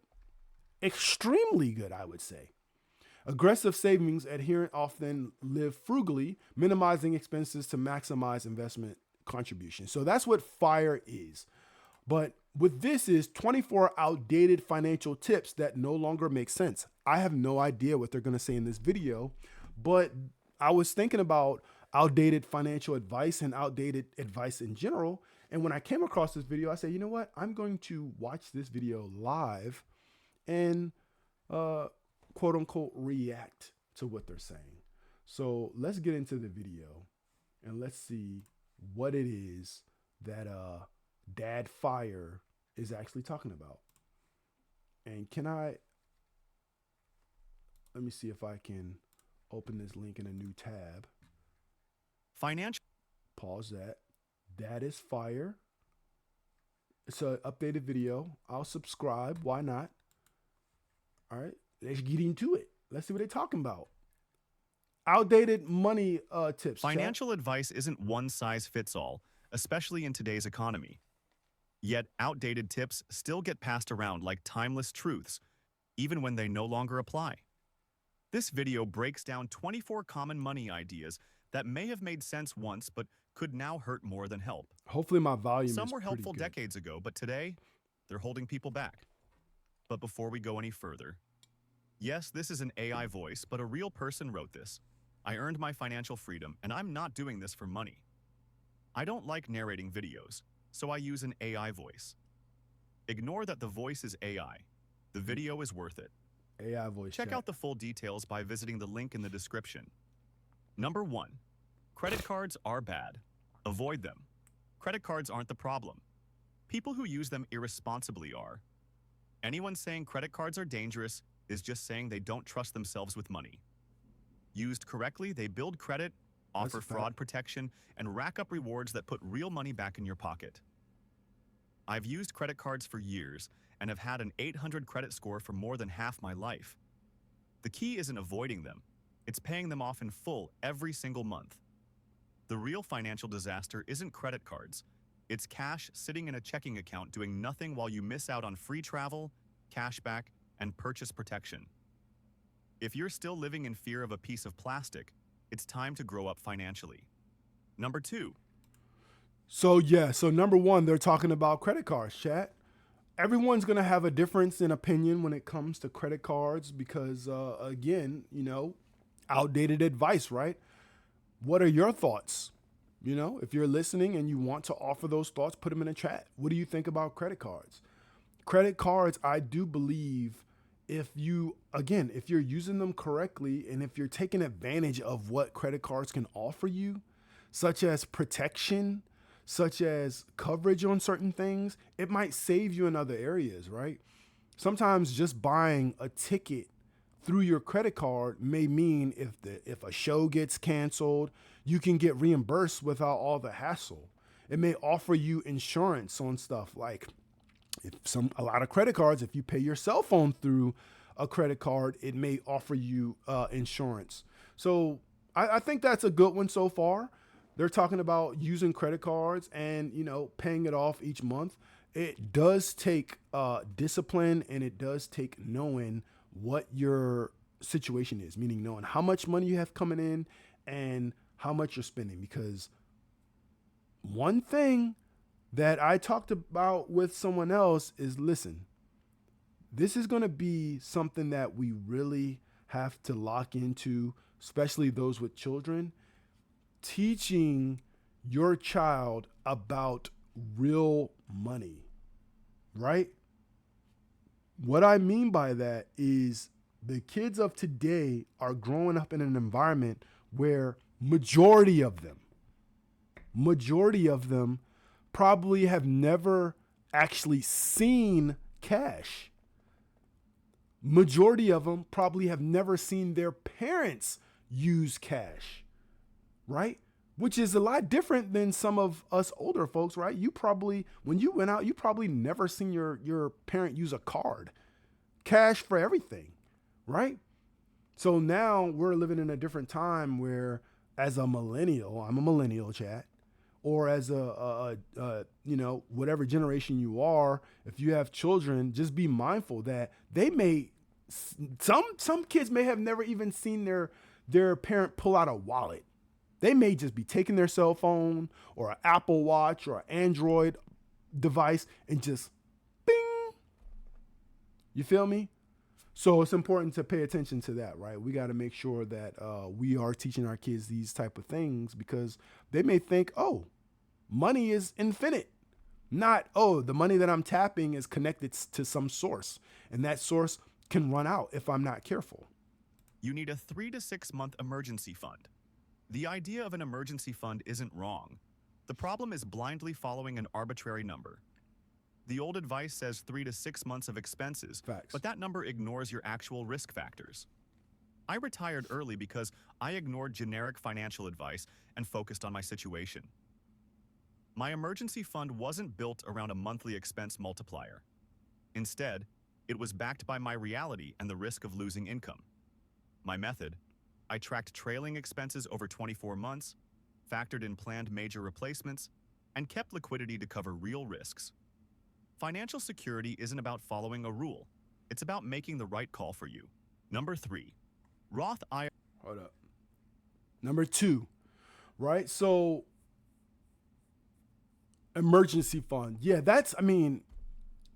everyone is going to have a different type of quote unquote emergency, right? Because some people say, all right, $1,000 is good enough. But some people, it might be like, I need $10,000 in case of emergency. Everyone's number is going to be different, but what he's basically saying is like, just saying 6 months of expenses. I mean, that may be fine and dandy, but a lot of times, if you don't have a life that you're living where you're going to have those type of emergencies, like if an emergency comes up and it's not going to cost you 6 months of your salary or income, then you may have to look at things different, right? Because again, that number was based off of people losing their jobs. I mean, look at the generation now. A lot of people may not even have a job. Their income may be from being an influencer, doing social media. They may sell products or own a business. So the risk of losing said job may be much lower. So yeah, think about that. The next, they're talking about Roth IRAs. IRAs are always better than traditional IRAs or 401k. This one gets pushed hard, but it's not the universal win people think it is. The main selling point? You pay taxes now, then get tax-free withdrawals later. Yeah. That sounds great, unless your tax rate drops in retirement, which is exactly what happens for most people. I see people blindly maxing out a Roth without even considering if it makes sense for their future tax situation. A traditional 401k or IRA lets you take deductions now, grow tax-deferred, and pay taxes later when your income is lower. That's exactly how I played it, and it worked. Roths aren't bad, but they're not automatically better either. The real key is That's a knowing fact. when one makes more sense than the other for you. Number 4, Look at your put own. 20% down on a house. People love repeating this one, but Yep. they never stop to ask why. The idea is that putting 20% down Equity. saves you from paying private mortgage insurance, PMI. Here's the thing, PMI isn't the monster people think it is. It's temporary, it's small, and in many cases, it lets you buy a home sooner. Waiting years to save a 20% down payment means missing out on appreciation, equity building, and locking in a fixed-rate mortgage before prices climb higher. I've bought properties with little or no money down, and guess what? Those homes built wealth a lot faster than if I had waited. The obsession with avoiding PMI is costing people way more than just paying it for That's a a few fact. years and moving on. Oh, and that 20% down number? That is to protect the lender. It isn't to protect you. It's so if you foreclose, they can get some money back. Number 5. That's a fact, chat. That's a fact. The 20% down for PMI. I mean, I'm not saying don't put no money down, right? Because there are definitely programs out there where you can do 100% financing. And if that works for you, hey, because as you've seen, and if you're a person in the market to buy a house, I mean, in a lot of cases, the value of properties are going to go up and rates are going to go up. And it takes a long time to save 20% of a house. Like, don't be fooled. Like, if you're a super saver, bravo and congratulations to you. But at the end of the day, most people who are saving for a house, they're going to be saving for a while to save 20% down on a house. And if you want to buy an investment property, if you're trying to do it like a traditional way through a regular ass, call it lender, I mean, they require most times a minimum of like 25%. So having that money set aside for an investment property could be just as difficult. So I'm always like, listen, housing prices are going to price people out. So the longer you wait to purchase a property, if you want to purchase a property, we all know that you could rent, right? But if you are a person that's trying to purchase a property, like, listen, this might be good updated advice to find a program, maybe a FHA or some other type of loan that allows you to put maybe 3 to 5%, or in some cases do 100% financing. Who cares? Like, don't let PMI be the reason why you're like, no, I gotta wait. I gotta put down 20%, right? Sure, you'll have equity when you go into your home, but again, that is to protect the lender, right? Don't assume that you're going to be foreclosing on a house. 20% on a house is going to take a while. Hands down. Even if you are buying a $100,000 house and you're waiting till you get $20,000 to put down on it, and then you have to factor in closing costs or whatever the case is, listen, keep it pushing. Just buy the house as soon as you can. 5. Private mortgage insurance, PMI, is bad. This one tied directly into the last point. The reality? PMI is just a cost of doing business. It's not some lifelong penalty. It drops off when you reach 20% equity. I've seen people delay buying a home for years just to avoid PMI, while home values kept climbing out of reach. They will keep climbing. Imagine missing out on tens of thousands in home appreciation just to avoid a $100 PMI payment for a couple of years. That math doesn't make sense. PMI isn't ideal, but it's temporary. If paying it gets you into a home sooner and allows you to start building equity now, it's worth it. The sooner people stop treating PMI like some financial curse, the better off they'll be. Number 6. That's a fact. Don't look at certain things as like a curse. You know what I'm saying, chat? Just sometimes you just gotta go and just do the shit. You feel me? You gotta stop. Don't let things postpone you more than normal because you're nervous. And again, that is because of outdated advice. Don't let PMI scare you like that. It's just private mortgage insurance. Just do the shit. Discount points on mortgages are a scam. Another common one, and again, people repeating this don't understand how money works. Discount points let you pay upfront to lower your mortgage rate. Yeah. The key is knowing when it makes sense. Yep. If you're planning to stay in a home for the long run, lowering your rate can save you tens of thousands over time. I don't just look at the short-term cost, I do the math on the break-even point. Exactly. If I'm going to hold a property for a decade or more, I want the lowest rate possible. Writing off discount points as a scam is exactly why so many people get stuck with bad loans that cost them far more in the long run. Number 7. Listen, the adjustable rate mortgages, hopefully all of this financial advice isn't about mortgages because that would be a shame. I am just assuming they're not. But when it comes to financial advice, definitely mortgages are up there because that's one of people's goals is to live the American dream, right? Buy a house. And buying a house is difficult, right? It is very difficult. And again, people will get priced out because the values, as they're waiting to buy a house, will continue to go up. And eventually, while they may be ready one year, the next year they're going to have to be waiting again because now that same house is out of their price range. That's what we call monopoly money, chat. It's monopoly money. Like the value of your home is going to go up, so the equity in your home is going to go up. The value may go down slightly, so the equity in your home is going to go down slightly. Don't plan your life based off of that number alone. There's so many other factors and things you got to think about. 30-year mortgages are always better than 15-year mortgages. The 30-year mortgage is popular It's a nice because house. it keeps payments low. A nice But low grass, too. payments don't mean you're making the best financial decision. A 15-year mortgage builds equity faster, saves hundreds of thousands in interest, and gets rid of debt sooner. I took the 15-year route on properties because I didn't want to drag payments out forever. Bro, just financially responsible. People argue that the extra cash flow Retired from a early, 30-year did the mortgage can 15-year be invested mortgage, elsewhere. But Saved most like don't 2 invest years. the difference, they just spend it. I don't Paying know if off we a listening house to in a half the regular time person. I means want to try to, lower we got to overall listen to costs, regular people. More equity and financial freedom sooner. That's why it was my move. Number 8. Why a 15-year mortgage is smarter than a 30-year mortgage. Just stay away from adjustable I'm rate going to beat a mortgages if you dead horse can. with the 15-year versus 30-year Good mortgage year debate. 1 and year 2, but year Thinking 5 about roll a around. 30-year mortgage, Listen, here's why you should only year budget 5 for what roll you can around, afford chat, on and a you an 15-year adjustable rate mortgage and your On a payment skyrocket. $300,000 You're loan. cooked, A brother. 30-year mortgage at 5% interest will cost you $579,767 over its life. That's nearly twice the home's price. A 15-year mortgage at 4% interest will cost you $399,431, Bro, saving do the math. $336 in interest. The word mortgage literally translates from Latin to until death. Don't let it live up to its name. Budget for 15 years, not 30. And a lot of times what you could do is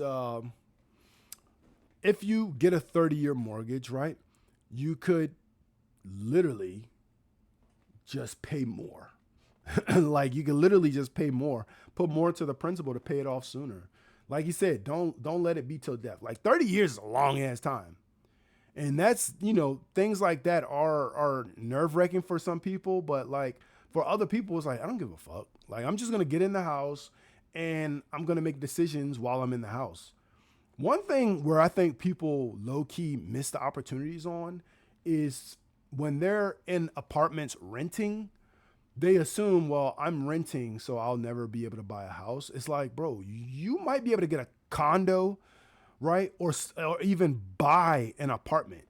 Sometimes, even in your complex, there may be the same apartment, but for sale.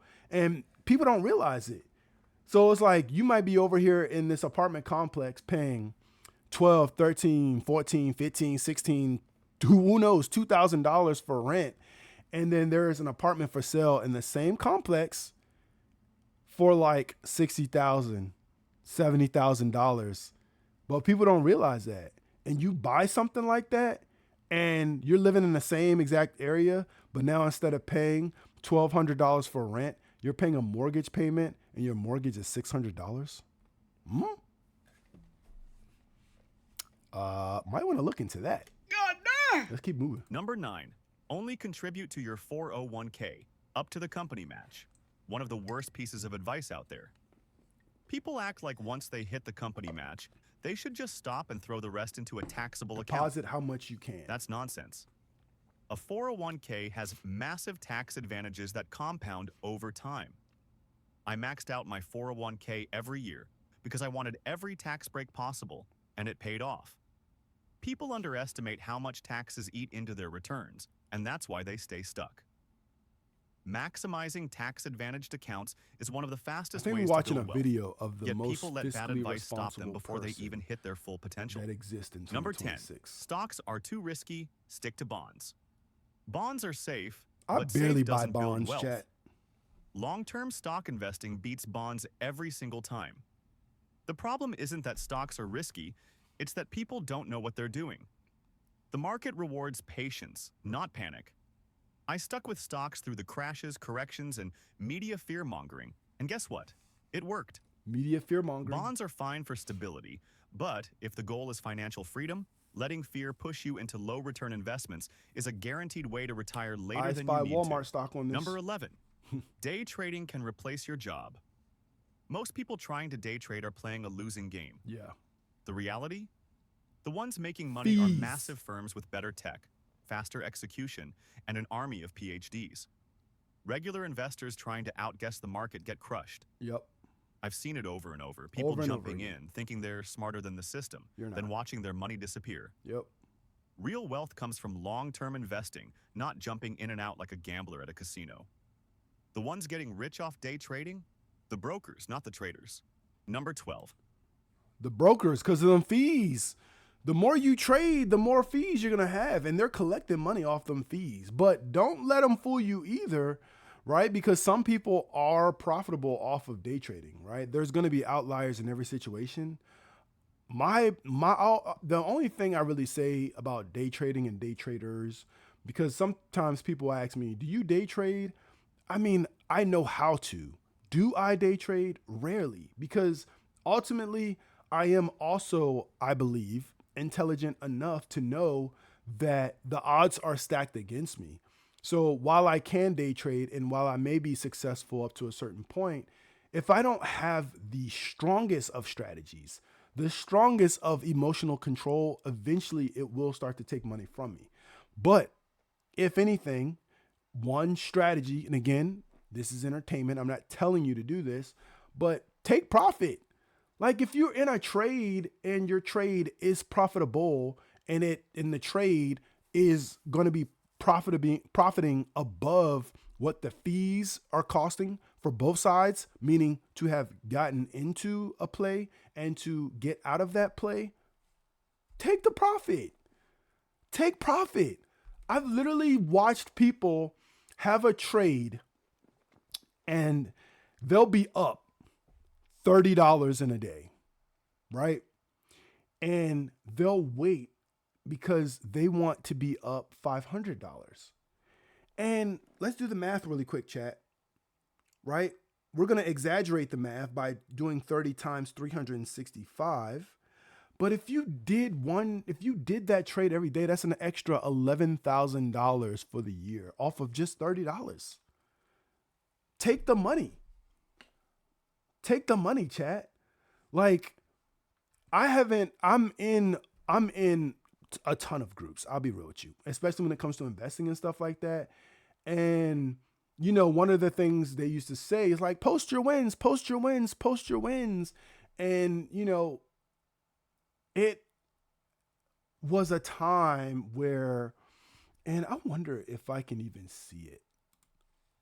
I'll try to bring it up while we're still watching the video. But there was a time where it's like, I'd be posting and I'm just posting my wins. And people are looking for the $2,000, $3,000 days.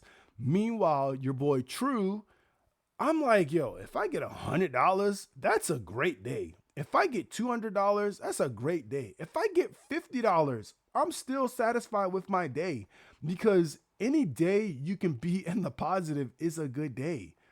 Every day is not going to be equal. And I understand having a certain number that you want to hit by the end of the week, by the end of the month, or whatever the case is. But in my opinion, that number should be above zero. You know what I'm saying? Because if you hit 2,000 one day, but then you're like, nah, my goal every single day is $1,000 a day, and you end up negative for the week, like, bro, it's gonna crush you. You feel what I'm saying? Don't take on any debt. Debt isn't the problem. Stupid debt is. Credit card debt. Shout out to car Ice loans in for the luxury building. Vehicles, financing We're furniture, checking out those are mistakes. outdated advice. But avoiding all debt, that's just as bad. The right kind of debt builds wealth. I used real estate leverage to grow faster, and I wasn't afraid of borrowing when it made sense. The key is knowing when debt is an asset and when it's a liability. The people screaming, debt is bad, are often the ones who don't understand how to use it. Number 13, you shouldn't buy used cars. A brand new car loses value the second it leaves the lot. That's facts. Paying thousands more just to say it's new is a terrible financial move. I've bought used cars that lasted for years, saved money, and let me invest the difference. The ones pushing for new cars are usually dealerships trying to pad their bottom line. Cars are not an investment, they're an expense. Treating them like a status symbol is how people stay broke while convincing themselves they're doing well. Number 14. Crypto is the future. Invest now. People act like Bitcoin is going to make them rich overnight. The truth? It's not an investment, it's speculation. Real investments generate cash flow. Crypto doesn't. I don't bet on hype. If something requires blind faith instead of actual financial fundamentals, I don't touch it. The crypto space is filled with people promising insane returns, but most of them are just selling a dream while cashing out their own holdings. The ones making real money? The exchanges and influencers convincing others to buy in. Number 15, you need to cut out all luxuries to get rich. The whole skip your daily coffee advice is garbage. No one retires early because they stopped drinking lattes. Wealth doesn't come from pinching pennies. It comes from increasing income and investing wisely. I spent on things that made sense and cut the ones that didn't. The trick isn't eliminating everything fun. It's being smart about where money goes. The real problem is people focusing on saving pennies while ignoring the thousands they could be making elsewhere. Number 16. That's a huge fact too. And I know nowadays, like, we got to be careful with some of the advice, right? Because the advice that kind of replaced things is like your $3 coffee is not gonna make you wealthy, right? Which is like, yeah, you saving money on coffee that you might buy every day is not gonna be what really changes everything, but looking for those big wins, like searching your finances and seeing where some of your huge money sucks are, is like, that's probably where you got to start first. Those $1,000 things. And most times it's like, realistically, for majority of people, it's going to be in the form of debt, right? It's going to be in the form of interest. So it's going to be the things that you don't really see. Right? When I say see, I mean in terms of like transactions that you are making. Because a lot of times when you think about budgeting and finance, getting your like expenses and stuff in order, most people think, well, what am I spending money on? And realistically, though, the interest payments on different things are like, I think are the things that could actually, or is what's cooking most people. Sorry, chat. I'm looking in his Discord to try to see if I can any include selected type of data when the message author type a user.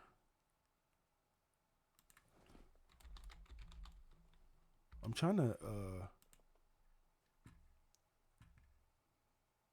big up yourself. I'm looking in here trying to see if I can see any. Geesh, that's a lot of results. Sorry.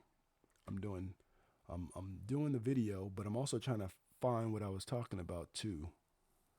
This is the channel, but how can I don't want to pin messaged user. I want to search by a user. Can I do that? Includes any of this selected data type.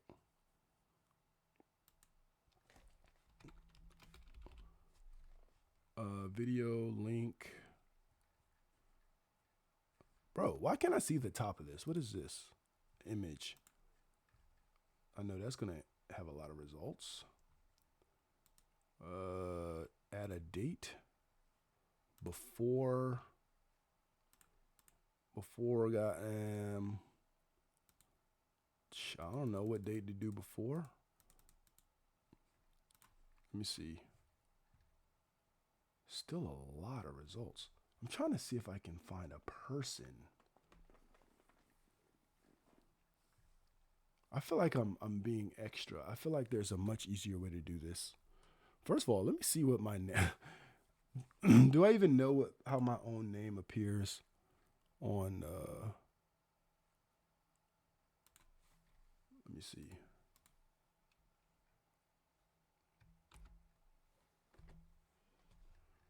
We searched far and wide. Unfortunately, no result is found.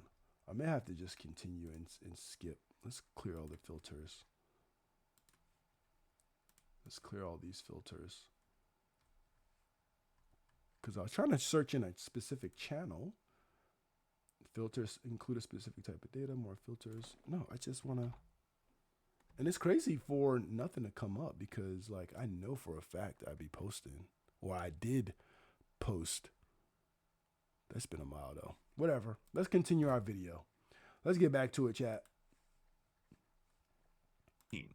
You need a high salary to build wealth. One of the biggest lies out there. That's definitely a lie.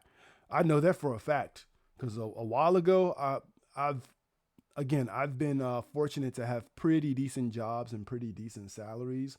But even still, when I was in my earlier career with a decent salary, I saw, you know, a person who worked at Wendy's had way more money than I had, like by far. So I already know this is outdated advice. I didn't make $50K a year until I was in my 30s, and I still retired early. Wealth isn't about how much you earn. It's about how much you keep and what you do with it. Plenty of people make six figures and still live paycheck to paycheck. I focused on saving aggressively, investing early, and avoiding lifestyle creep. High earners can still be broke, and modest earners can retire early if they play the game right. Anyone telling you otherwise doesn't understand money. Number 17. Social Security will cover your retirement. Counting on Social Security as your main source of retirement income is a losing strategy. Yeah, don't do It was that, never chat. designed to replace a full paycheck, yet people act like it's a reliable plan. With rising costs, an aging population, and ongoing changes to benefits, expecting a government check to cover everything is unrealistic. Don't expect a government Retirement should be built on check at investments, all. savings, is and probably income the streams best that way to put go you in about control, things. not a system that might not hold up when you need it most. A good rule? Treat Social Security like a bonus, not the plan. Number 18. Life insurance is a must-have investment. Life insurance is protection, not an investment. Correct. The financial industry pushes whole life policies as a way to build wealth, but the returns are weak and the fees eat into any potential gains. Term life insurance does what it should, provides coverage when dependents need it, nothing more. Absolutely. Life insurance is good, but when it's used or available for its intended purpose. So if you have a life insurance policy, that life insurance policy shouldn't be what is going to make you wealthy in the future. In reality, it should be there as a way to ensure that your family is taken care of in the situation where you have an untimely demise. Shout out to City Rat in the building, right? So that is how you should use life insurance. Again, I do believe that is one of the outdated advices is if get life insurance because it'll be the way you build wealth.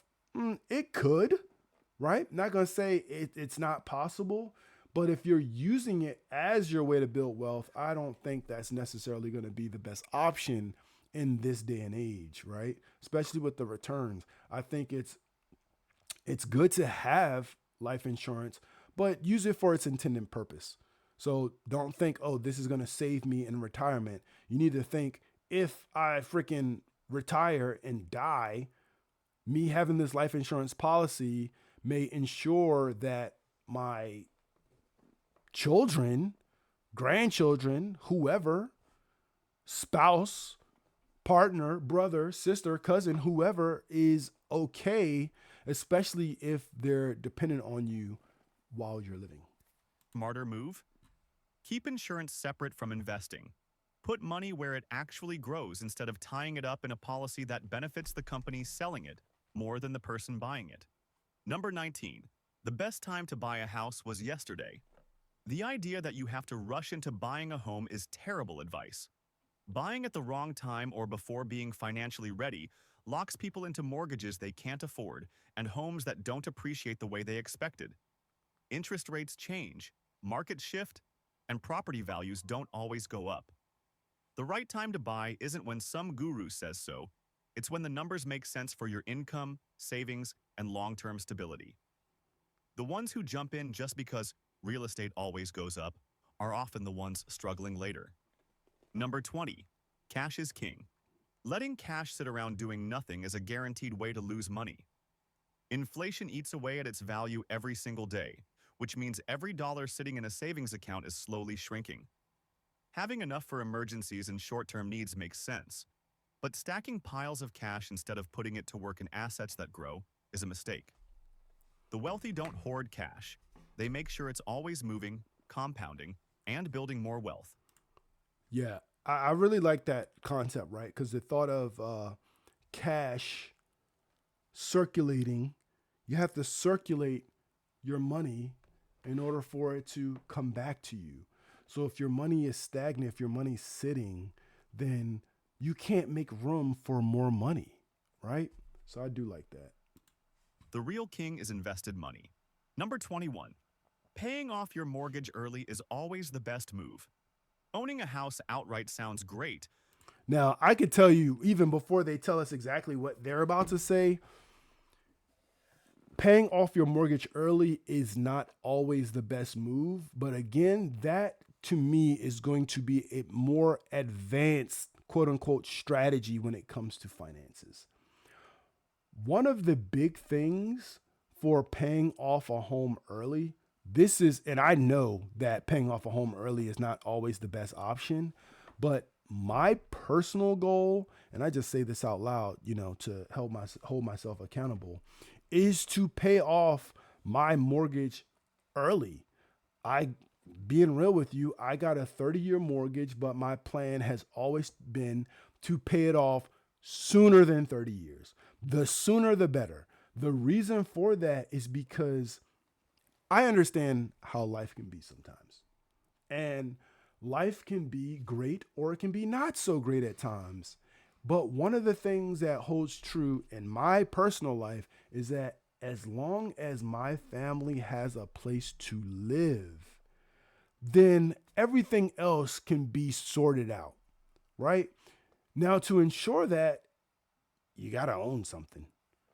Because if you get to a point where it's like you no longer have income or anything like that, I mean, it's a lot harder to get kicked out of a house that you own or that you have paid off than it is you making mortgage payments. That's my own personal view, right? That view can be looked at many different ways, but I'll tell you straight up, paying off a house sooner for me would mean that the sooner I can pay off my house, the sooner there is a property that is owned by my family. That means moving forward into the future, my family always have shelter. That's how I look at it. But sinking every spare dollar into paying off a mortgage isn't always the smartest strategy. A low-interest mortgage means extra money could be working harder somewhere else, like in investments that bring higher returns. Financial That's what makes flexibility it beats advanced. being house rich and cash poor. Because now The you're key saying, isn't I got a eliminating little debt at all costs. interest. It's knowing when your money can be doing something better than Let me just put it sitting in somewhere else home better. equity. Number 22. Gold and silver are the best investments for security. Precious metals it's get definitely hyped up cap. every time there's economic uncertainty, but they don't generate cash flow, don't pay dividends, and don't compound over time. Sitting on a pile of gold bars won't build wealth. The price goes up and down based on fear, not fundamentals. Nice diamonds. There's a place for gold in a diversified portfolio, but treating it like the ultimate safe haven keeps It's very interesting that they're talking about gold and silver, and they have this lady with diamonds. I'm assuming her necklace or the diamonds are encased in white gold, but if all these diamonds are real, this lady is not worried about gold money or silver. stuck instead of working. Number 23. Renting is always throwing money away. The idea that renting is a waste of money That's the big one. ignores reality. Homeownership comes with hidden costs, maintenance, and market risks that don't always work out in the buyer's favor. Renting offers flexibility, lower upfront costs, and sometimes even a better financial position if it allows for investing elsewhere. The real waste is stretching a budget too thin, just to own something that ends up costing more than expected. That's facts. There's no shame in renting if it keeps financial options open. Number 24. before we get into, I believe number 24 is the last one actually, because it's called 24 Outdated Financial Tips. One thing I'll say about, one thing about renting that people drastically underestimate, and I'm sure many of you have heard this before, but in my opinion, one of the greatest things about renting is the flexibility it provides in you being able to move around and not be tied down to a specific location. Right? And that is the thing that people really need to understand, chat. Wonder if someone credit so good they pull out the mega loan from 25 different places. It's possible. I'm sure there's people with credit, they can just take out loans all over the place. But in terms of the rent, and a lot of renters don't even think this way, right? I won't say a lot because I don't know the true number. I'll just say some renters for sure don't think this way. How do I know this? Because some renters are even so nervous to even move out of their current apartment or townhouse or whatever they're renting into a different one. But being a renter, to me, my opinion, the biggest opportunity, the biggest benefit to renting is the flexibility and not being tied down to a specific location. If you're a renter, chat, and this is what, like, I'll give you an example, right? I lived in Baltimore. I am not from Baltimore, but I lived in Baltimore. Baltimore's not that far away, right? I can be in Baltimore within an hour, right? Some people have never been outside of Baltimore, right? And that goes true for many cities. Some people have never been outside of their city. Even into their adulthood. If you're a child and you've never been outside of your city, okay, there could be a number of factors. Your parents never took you. You didn't drive. You were in school. There could be many reasons. But as an adult, if you don't want to be the person to travel outside of your city, that is fine. But if you're a renter and you're struggling and your city is bad, won't you just move? Bueller. Because whenever I hear a person straight up complaining about their situation, and I've heard it before, I don't like my neighborhood. Maybe my neighborhood is dangerous. I don't like the area. They're sitting there and they're like, I ain't gonna lie, I'm getting cooked. but you're a renter. Move. Right? I can understand even having a career that ties you to a location, but if you're renting, you always have the option to move. And that's a huge thing that City Rap brought up. Moving can be scary for some people as they don't like change. That's a fact. And I think that is the biggest factor, is the thought of the unknown. I don't know any other area but the one I grew up in or the one that I've been living in. It's true, but that doesn't mean you don't have the option to go somewhere else, right? I even have a friend, right, that I've known that is living in one area and they're like, yo, the rent in this area is hella expensive. Move to a different area. Especially if you don't, the people who have it the quote unquote the best in terms of their ability to move around are people who are not tied down to a specific job and also renting. That is another issue, finding a job, right? And that's why I say being tied down to a job, because some people are renting, but they're working regular jobs, right? And I think we have to be realistic about that, because it's like, I'll just use this as an example. This doesn't hold true for everyone, but let's say if you're working at McDonald's, right?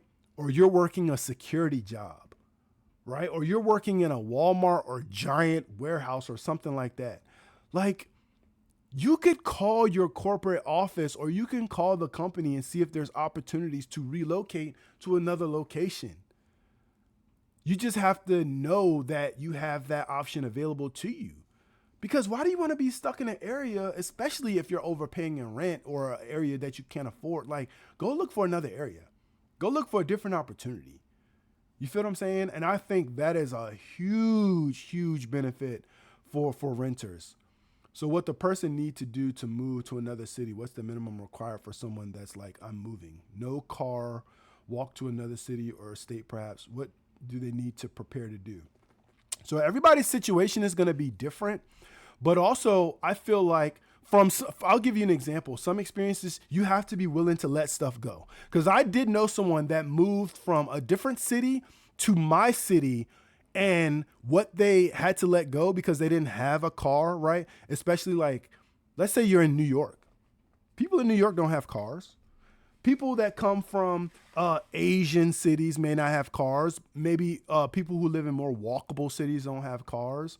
So what do they have to do to prepare? You have to be willing to take public transportation. You have to be willing to, for example, give up that couch that you may have or that you may have spent money on. Or you may have to be willing to pay to have some of your personal items shipped to your new location. But even not having a vehicle shouldn't be the reason or the thing that holds you back, because public transportation does exist, right? You can move to a walkable city. Not saying DC is the best city, but it does have walkable neighborhoods. Not saying that all walkable neighborhoods are going to be the best neighborhoods to live in or even affordable, but that's why you have to do research, right? So not being able to have a car or not understanding a new city still does not take away your options. Because I tell you right now, in this area, what we call the DMV or the metropolitan area has public transportation. Even if you can't, for example, catch a bus, because you can always learn how to catch a bus. There was once upon a time I did not know how to use any public transportation in my own area, chat. But then you learn. You learn how to catch the bus. You learn how to catch a metro. You learn how to catch a train, right? Or you get a bike. There are people who I literally know make good salaries, excellent salaries. I'm talking $150,000 a year, and they skateboard or Segway or ride a bike to work. That is not a lie, chat. It's not a lie. So some of the things that you need to prepare, I think, is research. You absolutely need to do research, right? Because you could go into a city and you could be like, oh, this city is actually better for transportation than my own city.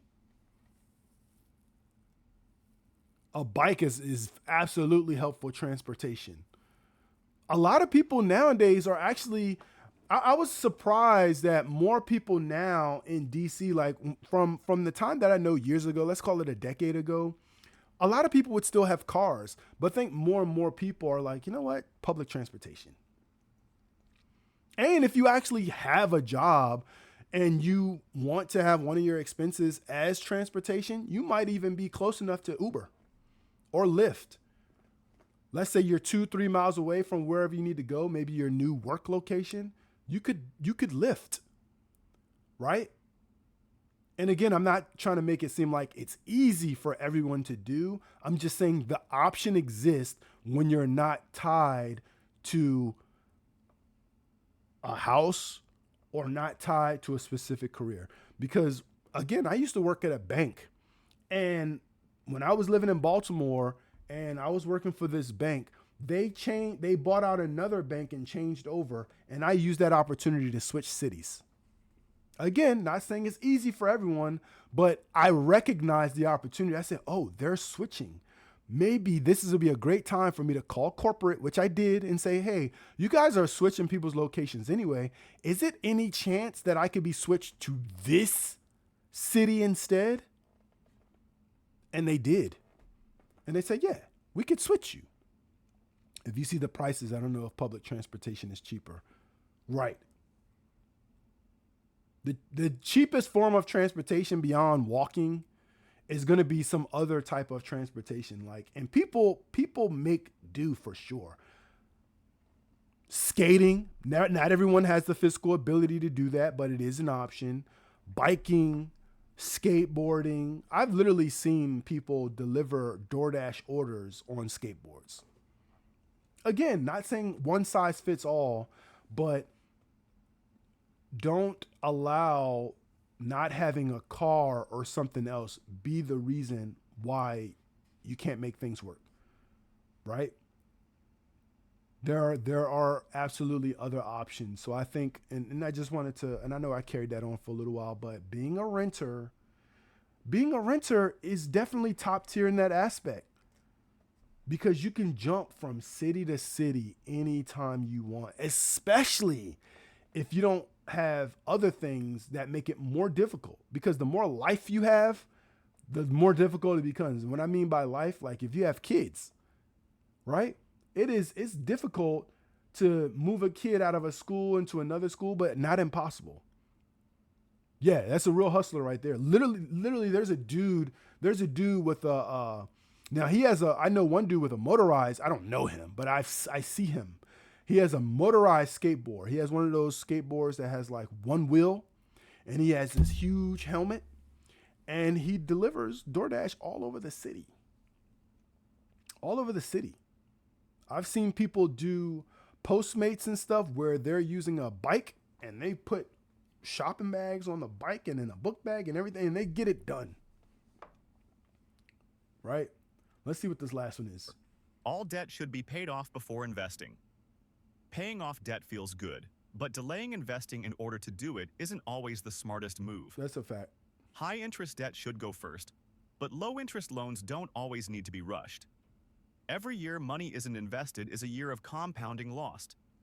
Balancing both, paying down bad debt while building assets, is the smarter play. The ones waiting to be completely debt-free before investing are often the ones playing catch-up later. Bad advice keeps people stuck, working longer than they need to. The rules that worked decades ago don't always hold up in today's economy. That's a fact. And sticking to them blindly can do more harm than good. The ones who get ahead are the ones who question bad advice, think critically, and make money work for them instead of against them. Financial success isn't about doing what everyone else says. It's about doing what actually works. Ignore the noise, focus on the numbers, and build the kind of future that puts you in control. Thanks for watching. Shout out to Dad Fire. That was, I believe, the first video I have watched from Dad Fire. But it wasn't terrible, right? I mean, I think it gave advice in a very, I don't want to call it generic, but it gave the advice that would reach the largest target audience, right? Like, it wasn't, hey, listen, if you own Netflix, I think you need to reduce your Netflix plan or whatever the case is. Like, it gave advice that I believe can be consumed by many people. And that's huge when you're doing those type of videos, right? But that's 24 outdated financial tips that no longer exist. Again, one of the tips that I gave, which is not necessarily a tip, is the fact that you have to keep reading. I told y'all before, True is a reader. I read books. I have a book right here, actually. I've read this book before, but I feel like I'm going to read it again because I want to find an updated version of information like this, because I bought some new books too. This is not one of them, but this book here is called The Simple Dollar. But it says how one man wiped out his debts and achieved the life of his dreams, right? So I told you guys before, if you've been here for the long haul, you know that I read a lot of self-help books because it always keeps my brain moving. It always lets me know, like, all right, here's something that you knew about or that you were focused on back in the day, and maybe you got away from it a little bit. Maybe life got a little bit good for you, or maybe you're now slipping on this, but it's, to get back to it. So I like to read. I'm going to reread this one, and I have some other books that I just purchased that I'm going to dig into as well. But that is Rich Dad and Poor Dad book yet? Yeah. I have a whole collection of what's that series called? I'm gonna look it up real quick. The Rich Dad books. They're called something. But I have a lot of the books. I think it's just called Rich Dad. Like Rich Dad's like the cash flow quadrant, Rich Dad, Poor Dad, Rich Dad, the tax books. I've read all of them. I've read all of them, and I have all of them like literally on a shelf all together. But I have a lot of books. And I believe reading older books and also reading newer books that come out, even though some of them will have the same information, it's good to be sure you're not operating your life based off of outdated advice. That's what we were talking about today. Outdated advice. Right? Right? Rich Dad, Poor Dad. Again, we realize as you read the book that his poor dad wasn't actually poor, right? He wasn't like on the street or anything. It was all about the mindset, right? All about stuff like, hey, education has to be formal. You should avoid risk. You should work for money. Your house is an asset, things like that. Whereas the rich dad may challenge those type of beliefs. Technically, what you may consider an asset may be a liability, such as your house or your car. You should make money work for you.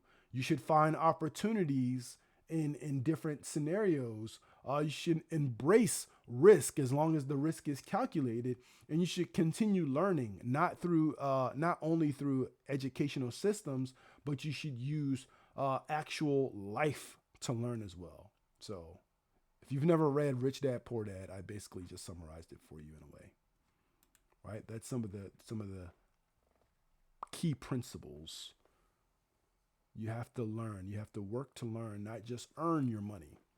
Learn anything you can. When you feel like you're no longer learning, like with your employer, things like that, like we're living in a time where you can't be scared to move on, whether that be from an apartment you're renting, whether that be from a job that's stressing you out, because how many times are people going to tell us that money isn't the only thing? Money isn't the only true wealth, right? You need your health, and that be physical and mental health. Those are things that are going to be true wealth at the end of the day, right? So shout out to that. You feel me? Shout out to that. But yeah, that's all I got for you today, chat. Like I'm not gonna hold you any longer. I think we did have some good conversation. You got some outdated advice. I'm gonna go through this video and see if I can make a clip off of it. I haven't made a clip in weeks now, and I think I got discouraged because one of my clips wasn't uploading like 2 weeks ago. But I need to get back to it.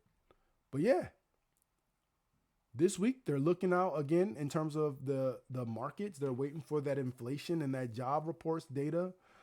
In terms of us, again, watch out for advice that may be outdated, not just financial advice, but advice dealing with relationships and other areas of life as well. Oh, you sent a message on Discord a while ago. I told myself I was going to get better with Discord this year. It's not too late. I'm going to look at Discord and catch up. But I just opened up Discord for the first time in forever, and it gets overwhelming sometimes. Not like people sending me messages, but like one of these, I guess I haven't clicked on one of these, what do they call it, channels in a while. There's 2,000 plus messages. Here are some of the messages that I have.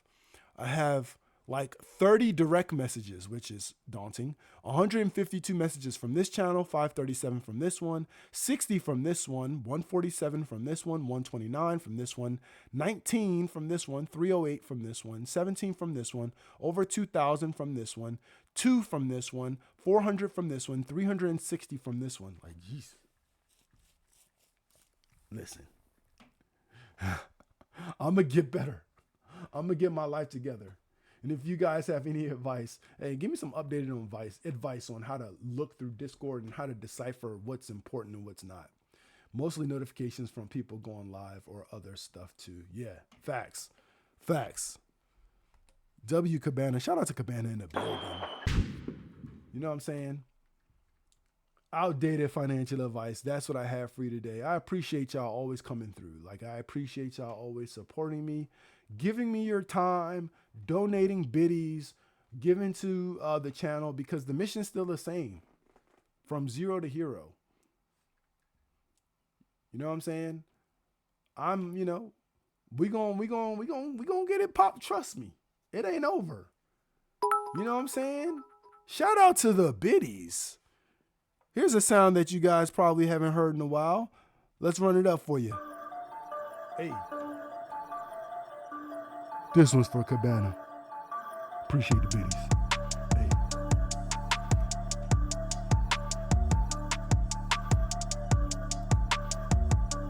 But yeah, chat. We're going to get ready to raid out. If you're wondering what that Instagram link is up above, it should still be linked. But we did have a little talk about Marvel earlier. And with that Marvel came the fact that they didn't give us any trailers this weekend. And after they didn't give us any trailers, listen, we're trying to prepare for the Ultimate Marvel Movie Marathon. Listen, all right. Again, appreciate all y'all. Don't go nowhere. Let's raid out. Let's see who we can find. Let's see who we can support today. But shout out to the consistent support.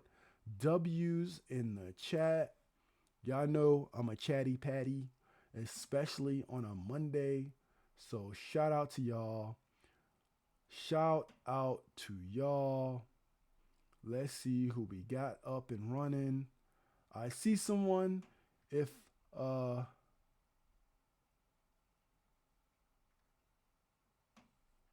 let's see. Let's see.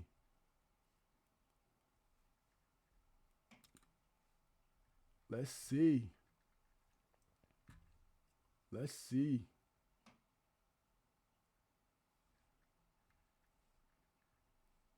Let's see. W gifted.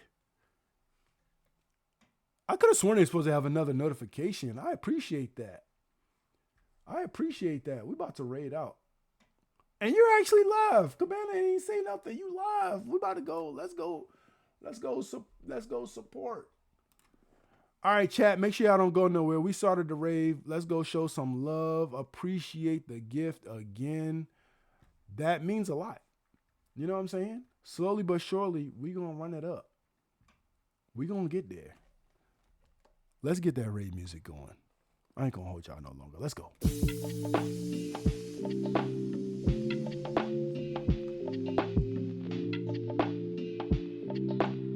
Y'all know the vibes. Let's go, chat. Make sure y'all rewatch this VOD too, because y'all know I be dropping gems. I don't know where I get all this information from. It just be like that sometimes. It be like that sometimes.